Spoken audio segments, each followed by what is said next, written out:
Hey guys, welcome to an impromptu Sunday live stream.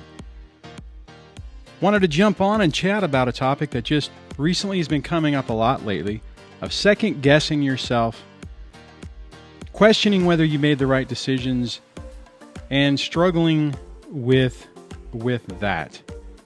Hopefully everybody can see and hear me. This is a multi-stream that is going on Twitch, Periscope, Facebook, two Facebooks, YouTube, the whole nine yards. If you can see me, let me know. Unfortunately, the comments do not appear to be coming up, so let me see if I can figure that out.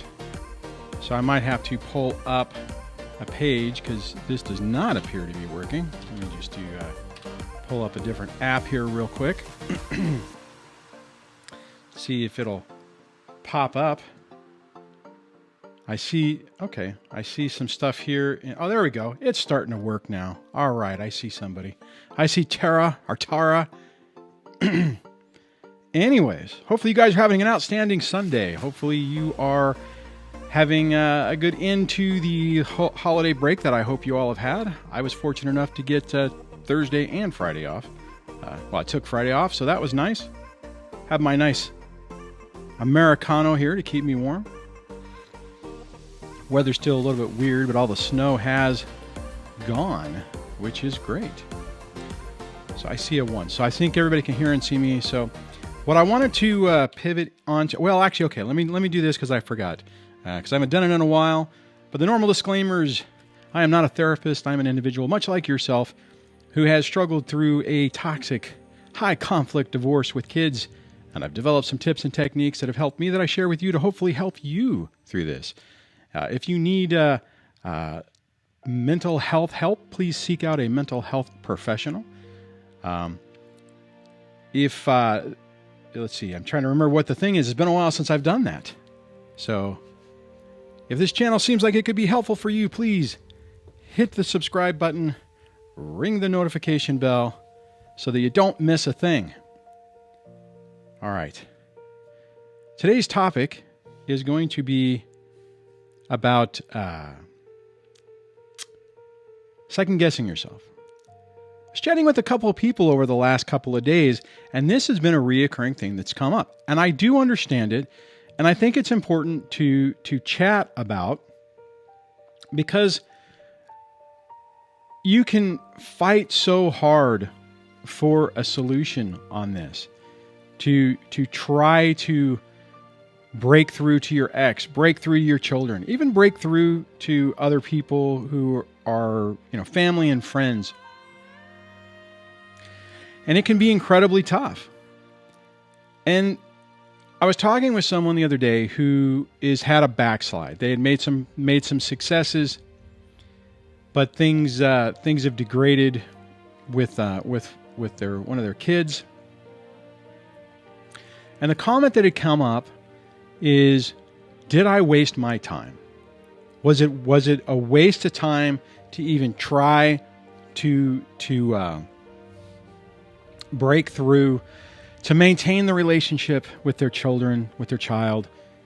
And was it worth it? And what I'll tell you is, and this is what I told this person I was talking to. I remember a couple of years ago having a conversation with my own father after I finally realized that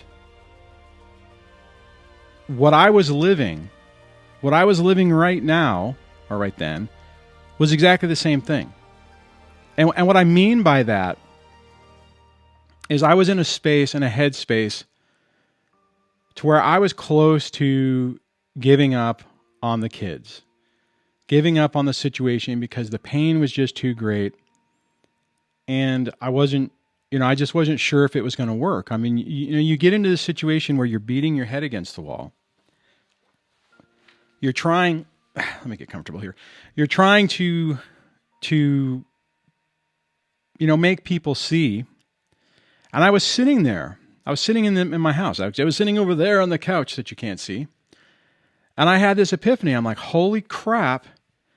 This is exactly, I'm thinking along the lines that my own father must have thought about dealing with me. Now, keep in mind, I was severely alienated, completely sided with my mom, thought that my dad was the enemy, and I didn't show too much mercy. I would poke him in the eye. I would, take my own little bony finger and go boop right in his eye. And it's really tough to just continually take that. So I called him to say, this is what, early 40s, maybe mid 40s. It was a few years back. To say, I get it. I called him up and I said, hey, Dad, I get it. I get why you did what you did. And the interesting part is he got pretty upset. He got emotional. I'll say emotional. And he had this guilt of not doing enough, not trying enough, not, going the extra mile, so to speak. And I told him, I said, hey, you didn't have a choice. I mean, whenever you're trying to break through to your kid and they won't listen and they don't even realize that they're taking their finger and they're jabbing it in your eye, are actually probably in that regard, probably a better analogy is taking a dagger and sticking it in your heart. It's one of those things where, you can only do so much. And, that's what I told him. I said, hey, I get it. I don't harbor any ill will towards you. I don't feel like you should have done it more. I mean, in retrospect, you were doing the best you could in the situation. He was not as good as watching, I guess, or controlling his anger and frustration. Well, let me turn off my little dings and my notifications. I don't know if you guys heard that. And, hold on, who was trying to get it? I'm trying to see who was trying to get a hold of me. That's work stuff. Anyways, sorry about that. That kind of completely blew that train of thought. But what I'm trying to say is that, he did the best he could. He wasn't able to not take the bait whenever things were happening. And guys, a lot of times when I think about, I look at this situation in two ways. I look at it coming from what I felt as an alienated child in my youth and the strained relationship that I had with my father, my brother, dealing with the chaos of my mother. So I have that background of what I wish my dad would have been able to do whenever he was going through this. And then I look at it in my situation of now being in a high conflict, just toxic situation over years. And it's one of those things where it just, it's really tough. And when I was going through this, when I was struggling through this, I had nobody to talk to who had really made it to the other side of this, well, in a positive way. I mean, I guess, my dad kind of did, but, there was just a tremendous amount of destruction that was left in the wake of all that.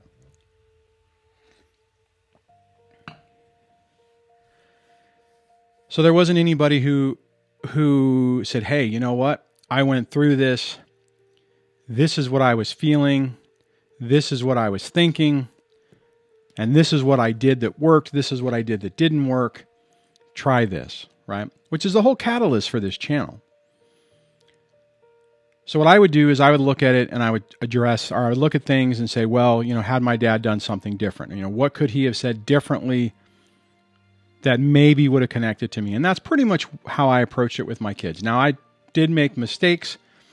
I've been very clear about that throughout the, throughout the life of this channel. But, I tried to adjust things as they fit or as it happened. It's like, okay, that's not working. Let's switch to something different. So the thing is about second guessing yourself. And this has been my take on it through everything that I've gone through. I mean, had during the initial parts of this, had I just said, you know what, peace out, I'm done, peace, and walked away, I know, and this is what a couple of people I was talking to in the last couple of days, what I've said is if you didn't try, if you didn't put in the effort and everything went to crap, you would always wonder, did you try enough? Right? And I think everybody who's in this situation, you try, and this is okay. And getting back to what I was talking about, what my approach on this is, I honestly thought that it was a lost cause, meaning even getting 50-50, keeping the ex from being able to leave the state. I'm like, oh my God, she's going to get to. I mean, I believed what everyone was saying.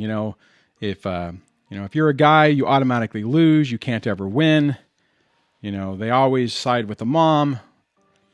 And that's a really dangerous place to be in, because as things start, as soon as you start getting, those mighty blows, so to speak, and you have that thought in the back of your head, you just feel like, what am I doing? My take on it is, I was like, I have to try. I have to fight until I lost. And to be perfectly honest, guys, there was a period of time where I was just like, can this just get over? Can I just lose this and just be done? Because I can't, I felt I couldn't continue on. I was incredibly fortunate that I didn't make any mistakes in that. Well, okay, I made a handful of mistakes, or maybe a couple of mistakes, but not significant enough to where the ex was able to leverage and, basically checkmate me. But it was pretty close. But I figured that if I didn't try, if I didn't put in, the work to try to get 50-50, Kris, I see, says right here, I'll post this up. 50-50 does not stop alienation.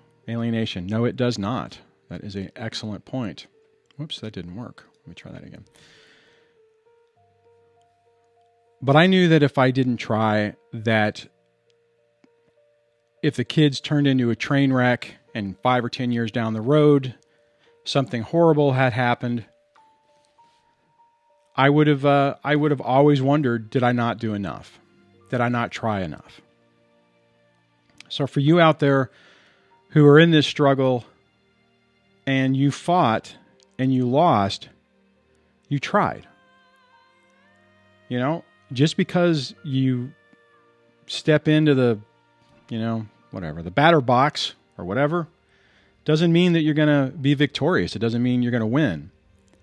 But to me, if you can, and I don't know, I mean, this is one of those things where I think it's kind of tough. But to me, if you go through that, you try, you do everything in your power to try to break through to your ex, and if you don't know what you're dealing with, and then they're able to use that against you, you're doing the best you were doing the best you could at the time to try. You didn't walk away. You didn't become a deadbeat, so to speak. You may have been, some of us maybe turned into that, but it's one of those things where I think that as long as you try, and if it works out, great, and if it fails, then you tried everything. And this was, one person I was chatting with lost in court. They were trying, and kind of like the scenario I was talking about with me, the judge, the court order finally said, yep, the person can leave the state with the kids. And, then you pivot to the next part of this and on continuing to try to maintain a relationship. Another person was able to, regain, kind of like, this is kind of similar to what I've had, where you break through, you have a good relation, or you're building a good relationship, and then it all falls apart. And you can really feel like, what's the point? I was like, why did I waste my time? Why did I beat my head against the wall for years for nothing? Well, it's not nothing. You try, you're trying to salvage a situation that's horrible. And I think that's the best we can do. And that's kind of the way I look at it. In my situation, if I spend, I've spent the last 8 years trying to deal with this. I have another 4 years. I have good moments and bad moments with what I think things are going, but I feel good enough that at the end of this, when the kids become adults, if they choose a path, replicate mistakes or whatever, I've done the best I can. And I think that that's really critically important because there's so much pain and heartbreak, heartache in all of this that to lose sight of that is tough. So I'm going to check some of the comments and I want to know what you guys think. I mean, do you agree with me on this? I'm going to grab what Lyle says. Lyle says, you always think there must be an answer. Yeah, you do. You think that there's got to be a way to break free. I had an interaction with my son the other day, and it was very telling because he made a comment that he's like, well, I think most of the problem is with. Well, I won't go into a lot of details, but he's like, but me and mommy are things are getting better, and I'm like, oh damn, I mean, this person, his mom is going out of her way to devalue and then hoover and then devalue and then hoover. And he was giving me an example of how his sister was jabbing him in the eye, really putting him down, and then looking to his mom, to their mom, to justify or validate what she was saying. It's like, hey, he's a bore and a piece of crap, right? Right, mom? And the kids are programmed to where they expect that. But here's the thing. In that situation I was just telling you about, he's getting breadcrumbs from his mother, and now he's like, oh, the relationship's getting better. We're making a breakthrough. And you guys all know that you can't have a breakthrough with a toxic, narcissistic, potentially disordered person. They can flip around and pretend. They can hoover. They can tell you what you want to hear. They can give you those breadcrumbs, and it's just back and forth, right? And I mean, you know what? I did the same thing with my own mom. There were times where I would see the mask would drop. I'm sure there were times where my dad was like, oh my God, finally I've broken through. He sees the light. He sees the monster behind the mask. And then the monster would put the mask back on, throw some breadcrumbs my way, and I would forget it. It's tough. It's really tough. So, what are you guys thinking? Do you agree with me on this? Does this make sense? If you agree with what I'm saying, give me a thumbs up or a 1, and if not, give me a 2 and then just say why. Daniel says, I don't believe in female narcissism. Would you like to explain on that, Daniel? I'd like to hear that. I'll say mischievous is saying, my youngest is getting breadcrumbs from her dad, and he's going to disappoint her again and again and again and again and again. And the sad part is that child is going to go after those breadcrumbs over and over again. Why is my phone making notifications? Okay. Sorry about that. Cool. I'm getting a couple of 1s, which is great. Let me scroll up here.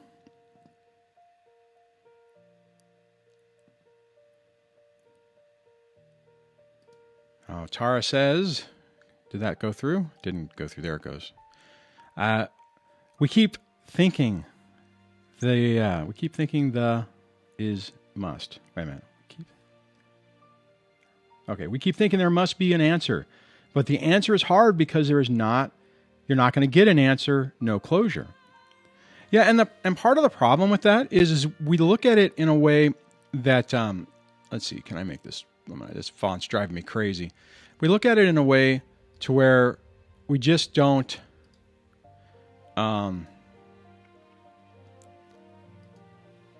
we have a hard time wrapping our head around this being real. We have a hard time thinking of these situations that a person can really do this.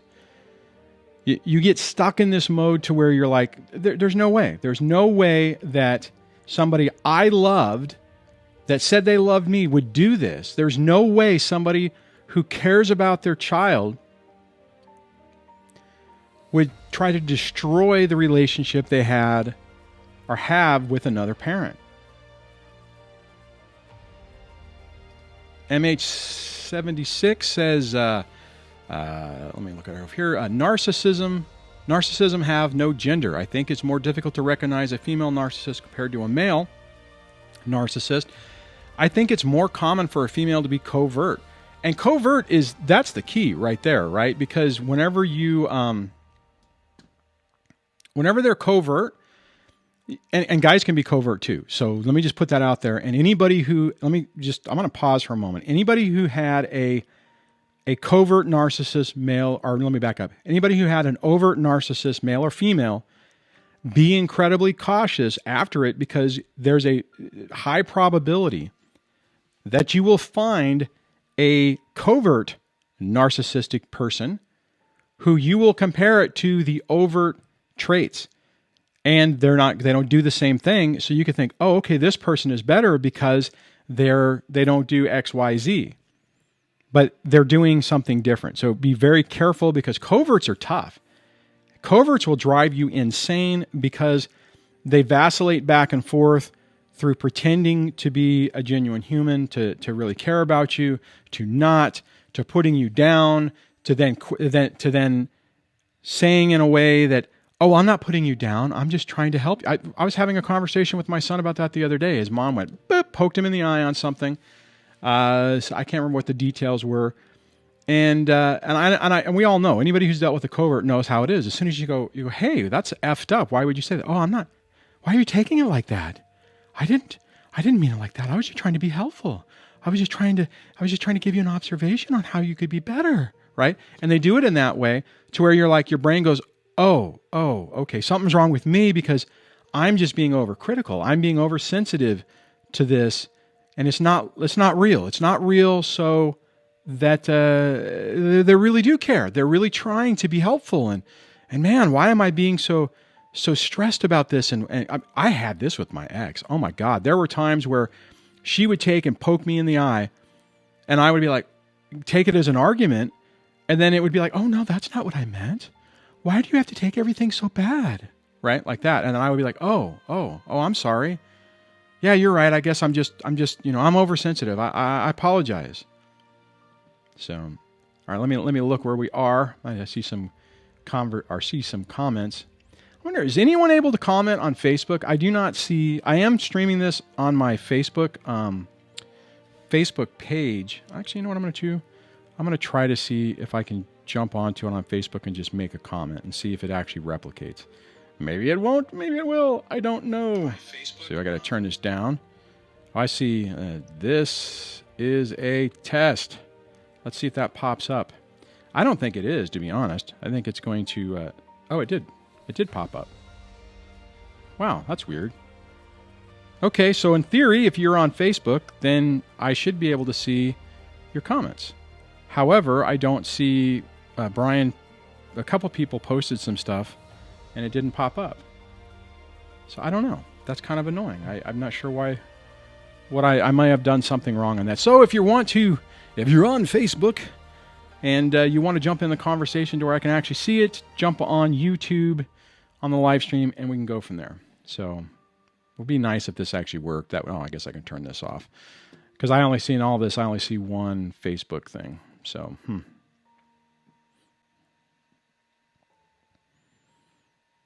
Oh, this is cool. Kit Kat says, second Thanksgiving without him, and it went without a hitch. New traditions for myself and the kids, and I can't believe how different I feel. The first year was absolutely debilitating, now different. That is great, Kit Kat. I mean, to get, sometimes it takes a little bit longer, so congratulations on that. I'm glad to hear that. Oh, I can see. All right, so I did see Brian. Brian's thing says, Brian, yes, I can. But as it looks like right now, I only see two, so I don't really understand why it's doing that. But hey, whatever. Trying to figure it out. Remain Nameless says, good description, Dwayne. They are so good at looking you in the eye and telling you black is white and white is black, and you freaking believing them even after you already know. That's a great, you know what? That's a really simple, great example of that. Thanks for saying that, remain nameless, because that's exactly how this goes. Let me minimize this, hide that. All right. I keep over on the left, and it keeps bumping up. Hey, Lyle. I see Lyle's also watching on Facebook. So yeah, it is working. That's okay. That's weird. So I'm glad that's working. So, Adam, I'm going to grab Adam's. Adam says 50-50 is a blessing and a curse. It actually makes the alienating parent feel more threatened and intensifies the alienation tactics as control feels lessened for him and her. That's a really good point, Adam. And it's a double-edged sword, right? Because if you don't get 50-50, they won't let you have interactions with your kids. So the alienation is still taking place. It's just we're not there to really try to stop it. But if you have any chance of trying to overcome this, you have to have time with your kids, and the more time, the better. But it makes it really tough, though. I mean, guys, I've had 50-50, and there have been times over the last 8 or 9 years. I'm starting to lose track, but I think it's over 8 years now, where I was ready to say, you know what? Beep. Forget this. That's what I meant to say. Forget this crap. And just walk away. Just say, you know what? Take the money. I just can't deal with this stress. I'm glad that I didn't do that. But it hasn't been easy. It absolutely hasn't been easy. And I have no ill thoughts for anybody who gets to that point and just taps the mat and says, I can't do it. I can't do it anymore. I've tried. And my take on it is, if you are getting to the point where it's going to destroy you, taking a break, taking a pause is, there's nothing wrong with that. And I know there's a tremendous amount of guilt associated with it, because I get emails from people who are struggling with it. But, at the end of the day, if you come out of this on the other side broken and destroyed, then you're no good to yourself and you're no good to anyone else.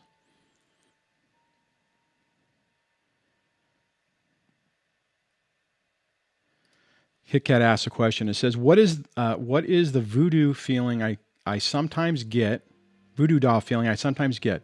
It's like a phantom feeling, usually followed by some type of contact on his end. Do you believe in the energy connection thing? Yeah, I do believe in that. And I think it's common. It's funny. Man, actually, it is really interesting you say that, because I had somebody once say to me that they thought that the ex had put a curse on me, and something along those lines. I think there is a strong emotional connection. And they don't wish us anything good for us, right? So that's, hold on, am I out of focus? I think I'm out of focus. There we go. So I think it's common. And I also think that when we have an interaction with them, I think it makes it harder, because it's like it reopens that connection. I know for me, for the longest time, getting an email from her, a text from her, if I ran into her or I had to see her at school, there would be a period of time after that where I would really struggle. In the beginning parts of it, it would almost take like a week of getting over it. So, we have that connection with them, and it's hard to get away from it. Let's see. Brian says, definitely had the thought many times that walking away might be what's best, but keeping custody has set me up for future legal success. Yeah, and it's a tough one, because, the successes that we have in the early parts of this really are key. And any loss or any ground that you lose in the beginning part of it is going to make it harder, right? For instance, in my situation, if I would have realized that, or not realized, that she was going to try to flee the state and all that kind of stuff. I was going into this thinking, we're going to be able to co-parent. It'll be okay. I'll agree to, different custody. I was going to try to make it as easy as possible. The problem is whenever you're dealing with a narcissistic, toxic person, they are they're stabbing you in the back. They will try to get you to do that. And then once you do that, if you do that in court and you say, you know what, I agree to 80-20 and I'll pay, whatever, and you agree to all these things thinking that the other person is going to be reasonable, and you've effectively loaded the gun, put the bullets in it, handed it to them, and pointed it right at you. Because you still basically fundamentally trust the person in the early part of this, and you don't believe that they'll actually do anything completely vicious. And then they hang you out to dry. So, but a lot of people who don't find this information in the early parts of this, that's what they end up with. And, and then you just have to overcome that. So I'm going to grab this comment from Brian. It says, you have to have the physical custody to make sure the kids know who you truly are. Yet it's probably the much harder way to go. It absolutely, oh my God. Brian, that would be the understatement of the year. It is definitely hard. All right. Okay. Oh, I like this. Linda says, definitely a psychic thing going on. No doubt in my mind. Cleanse your living space, etc., and you will notice a difference. I laugh because my buddy Mike, who does the candle stuff and everything, he actually sent me a sage stick. I haven't lit it yet. I told my kids, I'm like, it's a joint. I'm joking, but it looks pretty crazy. So I haven't done that yet, but I know a lot of people who do.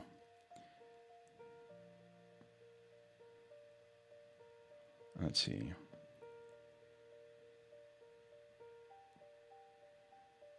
All right. Lee says, I've always felt like not having a relationship with my child is what would break me. Even though I care deeply about my child, the primary motivator to being in her life has never been selfless.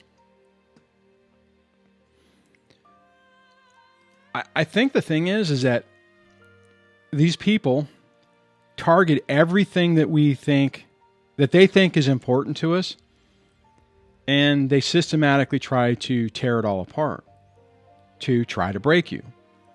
It's like, okay, some of them, it's like, oh, you like your lofty title and your career? Well, let me take that from you. You like your reputation? Well, let me tell everyone that you're a scumbag and you're a cheater or you're an abuser. Oh, you want to be able to see your kids? Well, let me destroy the relationship with your kids. Let me take everything from you and try to crush you. Sometimes these people are able to succeed. Other times they, they don't. It depends on how, it depends on the perseverance of the person they're targeting.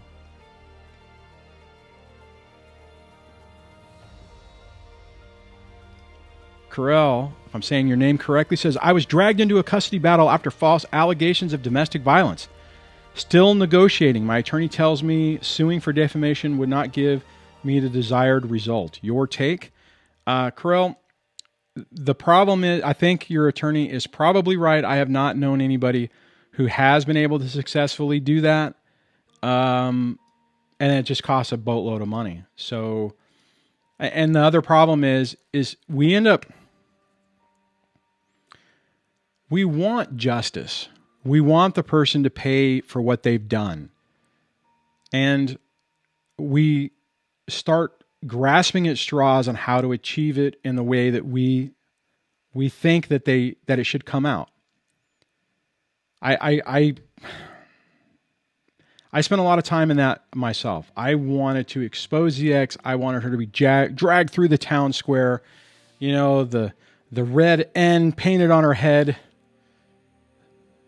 I'm trying to remember what the other scarlet letter thing is, but that's kind of what I'm thinking. Basically for everyone to go, oh my God, and then everyone to come back to me and say, oh my God, I'm so sorry. I didn't realize what you went through. I'm so sorry I ever doubted you.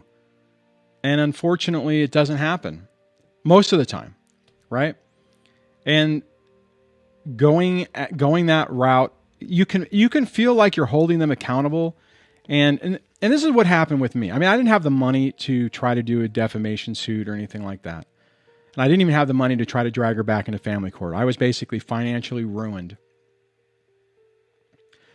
But what I realized, staying connected to that was staying connected to her and staying in that negative mindset to where my entire day was filled with trying to get back at her, expose her, and it was hurting. I mean, effectively, it was hurting me. And to be honest, in the early parts of this, the thought of walking away and letting that go, to me at the time felt like, oh my God, I'm giving her a pass. She's getting away with it. I mean, there was even a period of time where I was like, well, if I don't fight it, then people are going to believe it. I think it was just me trying to justify in my own mind doing that. So here's the deal, Correll. You can do that. And you might be in a mental state to where if you don't, it will drive you crazy. But just keep focused on the hit to you and where you're trying to get for your future, right? And the reason I say that, and hopefully I'm saying it in a way that makes sense, is there are some things that I absolutely had to do. Like I did take my ex back and sue her in small claims court for medical. When she was trying to get the retirement money, which would have been a nice chunk of change for her, I fought that. I hired an attorney and I went back and fought that. And I had people say to me, don't do it. It's just money. Don't do it. Get away from her. Don't let her have a connection to you. But I couldn't, right? In that mode, I was so angry and bitter and frustrated that the idea that she was going to get $100,000 in cash was too much. I couldn't do it. I'm like, there's no way. I'm not going to let her have everything that I've saved, what was left of everything that I tried to save for the previous 20 years. I couldn't. And I fought it. And I needed to, if something came up today, I'm not sure what I would do. I mean, there's a lot of things that I haven't fought because I've gotten some of that stuff out of my system. But I can tell you, see, here's the hard part with this. Had I not, let's say in that scenario, let's say I was like, oh crap, you know what? I don't have the money to fight it. Whatever. I'll just let it take its course. She's going to hell anyways, so let her have all the cash. The problem is I know, thinking about the mindset I was in back then, that if that happened and she would have rubbed it in, right? I mean, it probably would have been, oh, look, I bought a house or a condo someplace or a new car or just, taking her thumb and just screwed the nail in. It would have been hard to get over. Now, on the flip side to it, I'm still paying the attorney off. I still owe them hundreds of dollars. It's finally at least under $1,000, which is nice, but I'm paying them, what I can every month.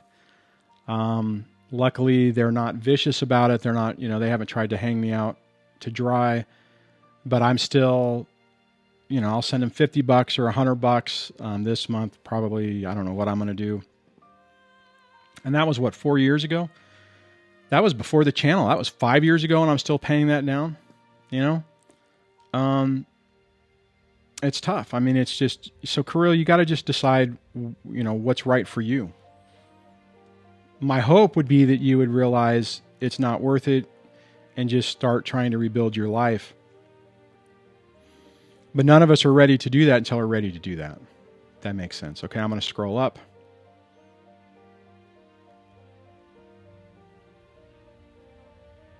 I'm going to say this. This is Lyle, and I don't know when you said this, Lyle, it might have been a while ago. It says, I got to the point where I ran out of ideas, out of things I could do. I have to lose my daughter to free myself from the narc, and that is the only way it will ever be now. And what I can tell you from talking to Lyle directly, he's not saying that in a defeatist. I mean, he's accepting the reality of it, but it's not like in anger. I mean, he's realized, okay, like I was talking about before, in my mind, he did everything he could. It didn't work. The ex was able to play it against him. These people are effing evil. So,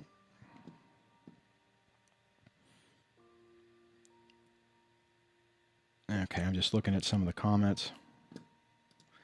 Colleen says, yep, they try to take anything you enjoy.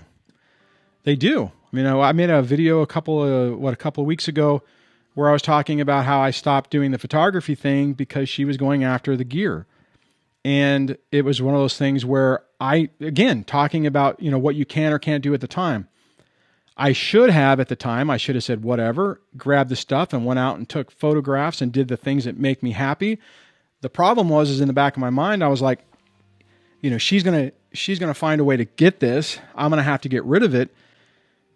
And I was trying to make it to where I could control my own anger. And I figured that if I just put it up in the cabinet, and if I had to sell it to pay for attorneys or whatever, then I could just do that and she wouldn't get it and wouldn't get the money from it. But it did. They do everything in their power to try to ruin everything you're trying to do and trying to ruin any type of joy you can get. And it's really tough. Let's see.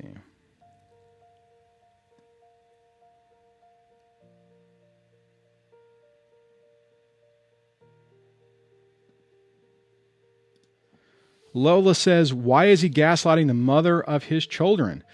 Because he doesn't care. These are one-sided allegations. I think he is making her the scapegoat and is actually a narcissist, probably. His kids are the true victims here. Yes, they are. And awful. And the thing is that they only think about themselves.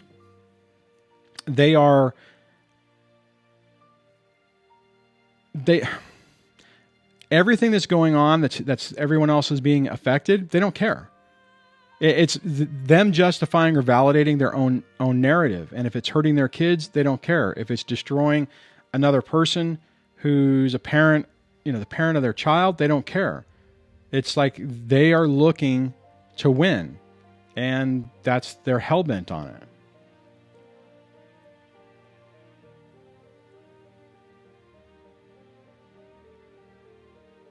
Oh, I like this. Hey, Leah. Nikki, says they have control when we are stuck wanting justice. Right there. Right what she's saying. Right there. I'm trying to point. I'm not doing a very good job. There it is. Right there. There it is. She's spot on. And it's when we still give them that power, we're still connected to them.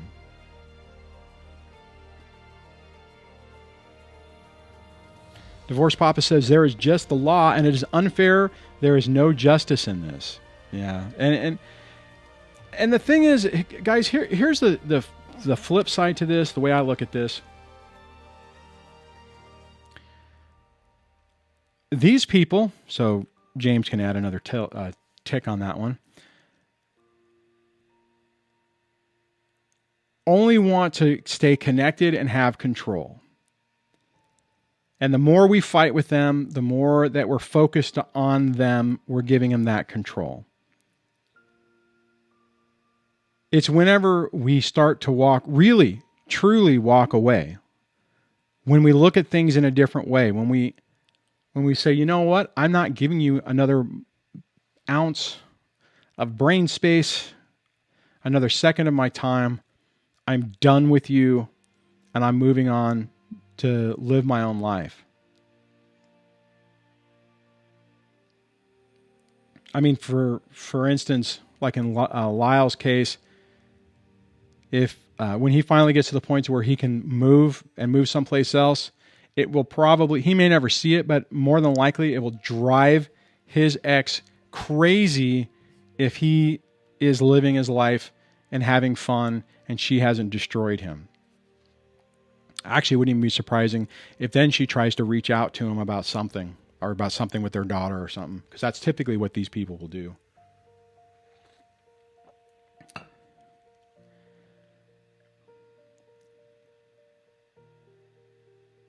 Oh, I'm going to grab it. Kit Kat says, I never thought that I'd be happy again after picking myself up off the floor 2 years ago. You told me I could, and you were right.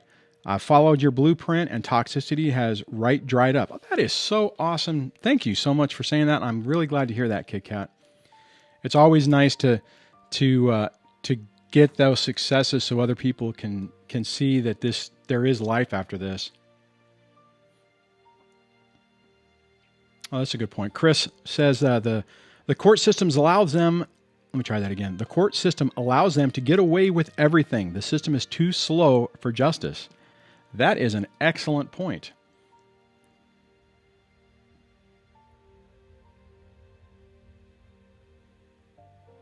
Oh, I like this. Lyle says, you have to get back to the point where you act normal with your friends, family, if you have one.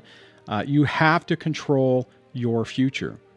God, that is so true. I mean, because it really is true. You get to the point where you say enough is enough, and you start start taking back your life. And the crazy part is when they do that, they'll try to pull you back down into the pit of despair. But once you start to crawl out, they start to really lose their power. Oh, Double X says, I want that shirt. Let me post this, what he said. This is funny. If you guys can see this, it says, everyone's a photographer until manual. Am I pointing at this right? Or is it manual mode? It's like, put your camera in P in professional mode and you'll be fine. So I saw this and I thought that was hilarious. Probably inappropriate for the channel, but what the hell? Hopefully I'm glad you saw that, Double X. I think I saw that off of Facebook or something. So.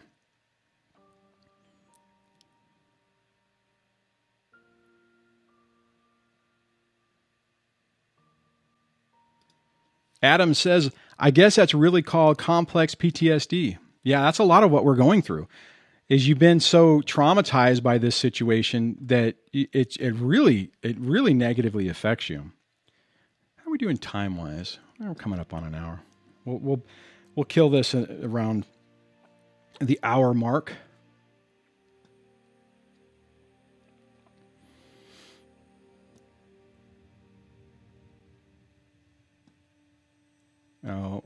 Linda says, Kris Johnson's most legal systems are people who are character disturbed. You are a number, mostly money, unfortunately true. Yeah, absolutely.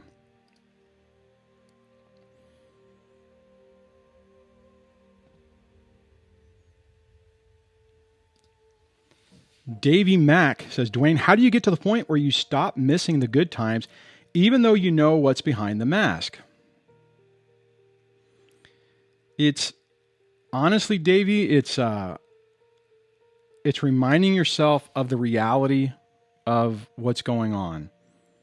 And I got to move this around, but so in my playlist Mindset for Narcissistic Abuse Recovery, until I screwed it up the other day, the second video was Absolute Thinking. And that was critical for me to remind myself that it was an illusion. It was all manipulation, and those good times weren't genuinely real. They were a facade to accomplish an ends to a means. And it's important to remind yourself of that, because otherwise you get stuck in that mode, like what you were talking about. And what I will tell you is, even now, there are times where I'll look back. I was doing that the other day. I was going through some old pictures, and it was like, oh man, those were there were some good times. I had that brief flash, and I had to remind myself, it's like, no, how did you feel? It's like in my inner voice in my head, it was like, okay, Dwayne, how did you feel for that 20 years? I felt anxious. I felt confused. I felt that deep down, I knew that she didn't really love me. That I felt like I was just a means to an end. A blank checkbook. I couldn't count on consistent, genuine love. All I would get would be breadcrumbs. And unfortunately, back then, those breadcrumbs were phenomenal. It felt great to me. But there was this constant dread in my life. And Davey, I would imagine that if you look back, you can see that.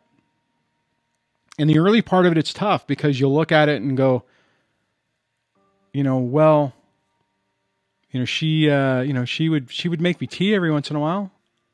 And she just did, and she hated tea. She just did that for me. Well, running hot water through a few tea bags and putting it in the fridge, does that make up for everything? Does that make the relationship real? All the times that there was this passive-aggressive put down, the degrading or devaluing type behavior. And that's the thing, is you have to remind yourself of what was real, what is real. And like I said, there are times where I'll have those things. And God, it would be so much easier if none of this would have happened. It would have been so much easier if we could have communicated and kept the marriage, built the marriage and made it stronger. It wasn't possible. It would have been so much easier if, when I realized or I thought that she didn't love me and she wanted to be with someone else, and I just couldn't handle the constant rejection that I was getting, it would have been easier if we could have amicably divorced, co-parented, shared the kids, been there for each other as parents in support of our children. It would have been so much easier. But these people, they can't do that. Guys,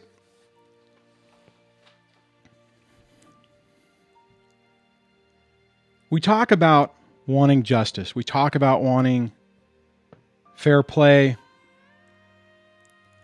The reality is, a toxic ex, just irregardless of all the destruction, hurt, and pain that they cause, they are damaged people effectively in a hell that they cannot escape. They are forever in this vicious cycle of creating chaos, of making things horrible, and the door is right next to them. All they have to do is wake up one day and say, I don't want to do this anymore.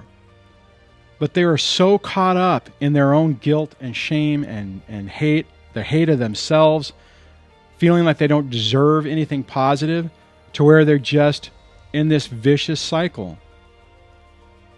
I hope that you can see that, because I know it's tough when you're looking at everything that they've destroyed in your life, but you have the opportunity to pick yourself up, say, you know what, enough is enough, dust yourself off, and start over. They cannot do that. And when you walk away and you don't give them the attention anymore, you don't give them that power over you, you don't validate their nightmare, it will drive them crazy.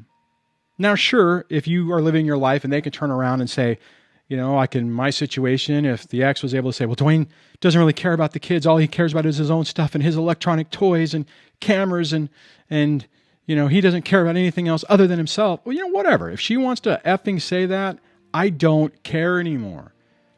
If that's giving her supply to keep her little nightmare going, okay.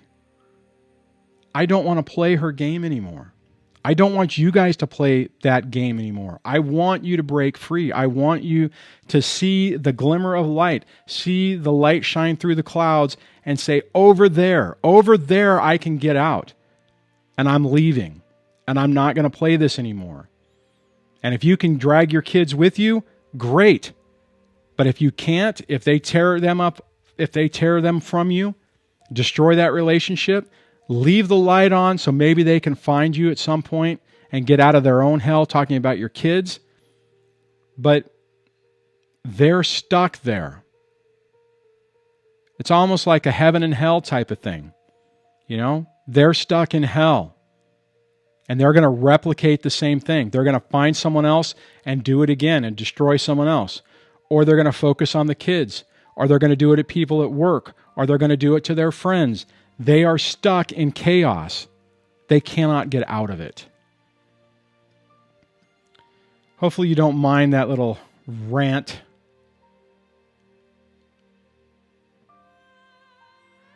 Brian says, do you know anyone who has ever gotten full custody over narc or covert narcissistic behavior and false accusations? Yeah, absolutely I do.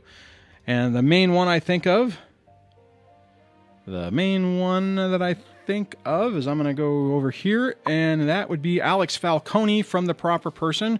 Go to YouTube and type in The Proper Person, and you will see Alex. And Alex was able to use the court system pro se, because he ran out of money, target the behavior of what his ex was doing, get custody, get full custody, ultimately terminate her parental rights. And I don't even know what that was. I don't know if you guys saw that or not. And get full custody. You know, I mean, yes, it's possible. It's incredibly expensive. If you go back over here and you go to my main page, scroll down to the expert interview playlist, you scroll through there, and the first one I did, there's one with Alex, and then there's a couple other that I've done with him, but really great guy. He's doing, there we go. Now I'm back. Okay, that was weird. So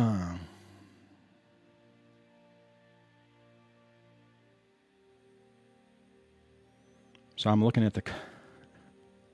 Did I use my pumpkin voice? I think I did. Divorce Papa says, DSD pumpkin voice. Longtime viewers will know what that means.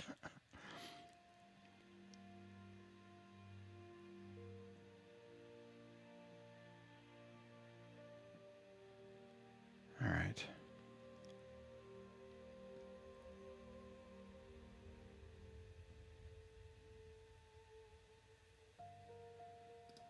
John says, Dwayne, my children have been hurt from this and lied to. I've refused to keep quiet and not call out what has happened. I'm not lying to the kids and lying by omission. See, that's a really tough one, and I know exactly where you're at because I struggle with that too. I started backing off on that because it just wasn't working. I was trying to talk to the kids. The kids were going straight back to their mom. They finally were threatening me with contempt and jail time if I stopped talking to the kids. Basically, I was ordered to not say anything, so I couldn't even tell the kids we were getting a divorce. You know, I mean, it's one of those things. If you're able to say stuff and it's not negatively affecting your situation or your relationship with your kids, then you got to do what you got to do. My dad was, you know, did the opposite, where he didn't say anything at first, which was probably a mistake, which is probably the reason why I did try to communicate some with the kids and what was going on. And then later he was so angry that everything he said was just such vitriol that it was hard for me to listen to because, you know, I was still under the illusion that my mom wasn't the devil. So, you know, whenever he was calling her names or whatever, I felt like I had to defend her. So it inhibited my relationship with him even more. But I know exactly what you're saying, John, and it's a tough one. Guys, here's the other thing I'd like to say on this. Yes, there are some techniques and tips that do really help. However, you know your best situation and you know what you're capable of doing. To be perfectly honest, all the stuff that I really encourage you guys to do and how to approach it would have been really, really hard for me to do back in the day. The only thing I hope is that maybe if I was a viewer of this channel, you know, 6 years ago, 8 years ago, maybe I would have said, I don't believe you, or no, I can't, I have to do something. But if I could at least have in the back of my mind, okay, this knucklehead on YouTube is saying this is how it's going to play out. And if I start seeing it playing out that way, I could go sooner realize, oh crap, this is exactly what he was saying. This isn't working. So what can I do next? Right? I don't know. I don't know if that works. I'd love to hear from some of you guys. If anybody's an older viewer on here, if it worked that way for you, were you in that mode to where you're like, no, I'm going to fight. No, I'm going to hold them accountable. No, I'm going to expose them. No, I'm going to do, this, that, and the other. Was one of the videos or the comments where I said, okay, try it, but give it a try. And is it accomplishing what you want it to do? You're doing this, you're exposing them. What's the outcome? Is the outcome where you want it to be? Is it accomplishing what you want, what you're hoping? Or is it hurting your situation? So, we did go over an hour. Wow, I just kind of went on for a while.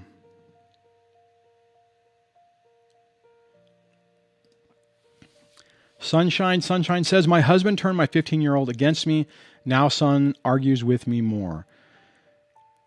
If there's a possibility of getting your 15-year-old in therapy, which probably if your ex is achieving his goal, the last thing he will want is that. I would try to push for that to get someone to work on it.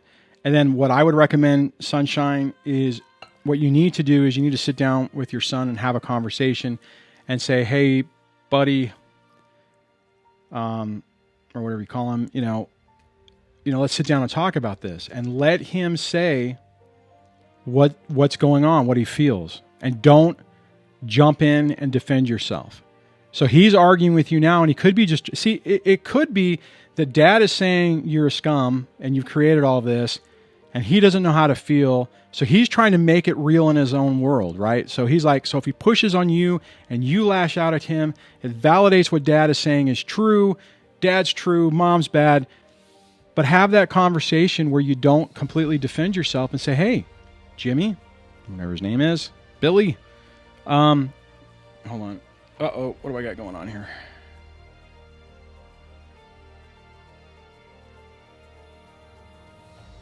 My scenes, hold on a second.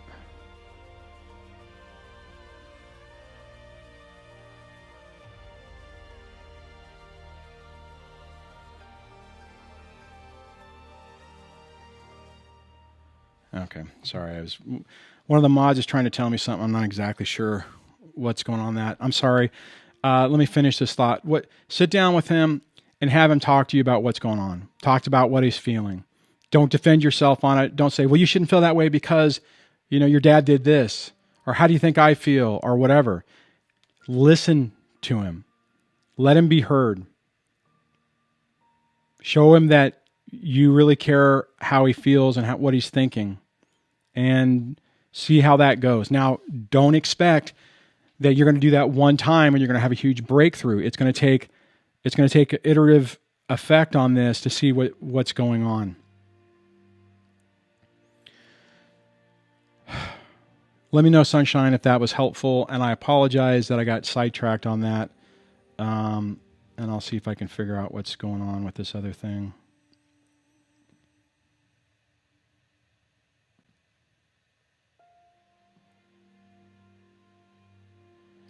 Okay, Sunshine says he saw dad yell and call me a liar, and he did the same thing. I told my son I understand how he is just doing what he saw his father do. See, I wouldn't approach it that way because you're making an excuse for it. I get what you're saying, but see, the thing is keep in mind when a kid is in this mode, when they're hypersensitive to attacks, right? And it sucks because that's exactly what in this situation the dad's doing. But he's obviously done a little bit better, right? Because the kid's believing him. So I wouldn't say that. I wouldn't say, hey, I understand that you're just saying what you heard your dad say. You don't really believe I'm a liar. No, what I would recommend you do is sit down and say, hey, Jimmy, wow, I mean, why do you think I'm a liar? What's happened to where you think that I'm a liar? Because I don't want you to feel that way. But obviously you do, so let's discuss it. And if he says, so, if he goes, well, Daddy says you did X, Y, Z. And then you could just say, well, did you see me do X, Y, Z? And he'll more than likely be like, well, no, or well, maybe. You know what I'm saying? Approach it that way, right? Or if he says, well, you said you were going to take me to football practice. I'm making stuff up on the fly. And you didn't do it. You had something important to do. So you don't really care about me. And then you can say, and then hopefully there's a reason. Here's the thing, guys. Anybody who, if you make a commitment to your child, do everything in your power to possibly try to do that. But, and Sunshine also says, I think my son is afraid of my husband. Absolutely. That is so very common. The abusive person generally has more success manipulating the kids. It seems completely crazy. You would think that a child would gravitate towards the safe, loving parent. But unfortunately, statistically, what's the word? Medically, which I'm not a clinician, but in that, take for instance that podcast that I did with Kris, who is a licensed therapist, where we were talking about that in the section about kids, that is what they do. That is what is documented how children respond. They tend to gravitate towards the toxic parent and lash out against the one that you would think that they wouldn't.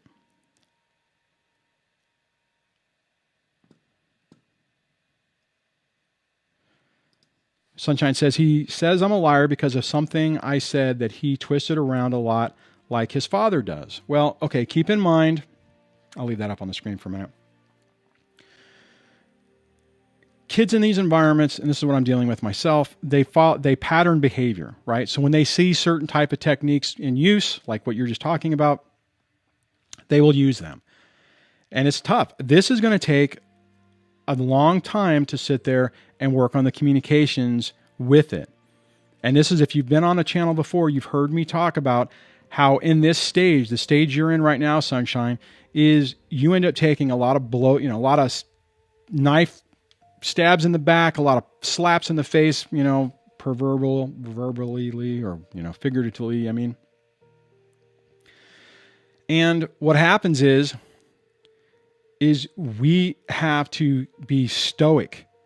We have to not break. We have to not get angry. We have to not lash out, because that's what they're doing. They're pushing the bear to say, mommy or daddy says that mommy or daddy is angry or vicious, or they don't love me, or they're angry, and they're trying to prove it. And anything you do that validates, and this is what happened with me with my own dad, anything that they do to demonstrate that story, that narrative that the toxic ex is throwing out there, then the kid goes, oh, okay, it's true. There it is. There's the example. That's what daddy said in your situation. That's what daddy said mommy's going to do, and she just did it. It's evil and it's vicious. And we're stuck basically having to thread this needle to be on, on our game 100% of the time. Not that we can be. I made mistakes too, but that's what this is. It's a trap. Okay.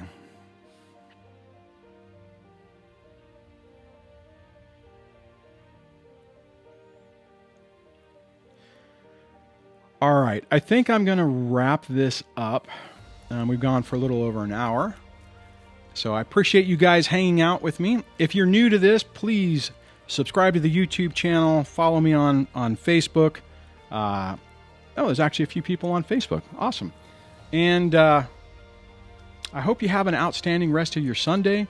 I'm going to try to be back here on Tuesday. I know the Tuesday live streams have been not happening. A lot of that has to do with work and schedule. And it's just, unfortunately, I have to do that to keep the lights on, so to speak. So oftentimes that's going to make it a little more complicated to be on the live streams. But I'm going to try to come back on Tuesday. So set your calendar for that, and I'll see you then. And on that, guys, take care of yourself. Don't second guess yourself. You're doing the best you can. And I'll chat with you on the next video. Take care.